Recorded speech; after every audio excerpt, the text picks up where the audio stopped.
ડભોઈ પંથકમાં ખરી ઠંડીએ હવે માજા મૂકી છે।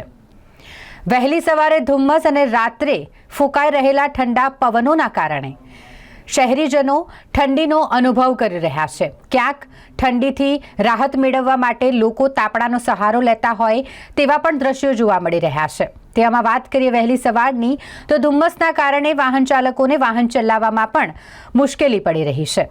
વહેલી સવારે ધુમ્મસની ચાદર ચારેકોર છવાયેલી જોવા મળી। ડભોઈ પંથકમાં લોકો બપોરના સમયે પણ બજારમાં ઠંડા વસ્ત્રો પહેરીને ખરીદી કરતા અને સામાન લેતા જોવા મળ્યા।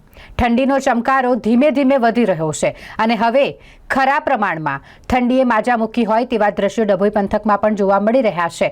હવામાન વિભાગની વાત કરીએ તો હવામાન વિભાગ દ્વારા પણ આગાહી કરવામાં આવી હતી કે આ વખતે ઠંડીનું પ્રમાણ વધારે જોવા મળશે। થોડા સમય પછી ઠંડી હવે શરૂ થઈ ગઈ છે, પરંતુ હવે ખરેખર ઠંડી પડી રહી હોય તેવો શહેરીજનો અનુભવ કરી રહ્યા છે।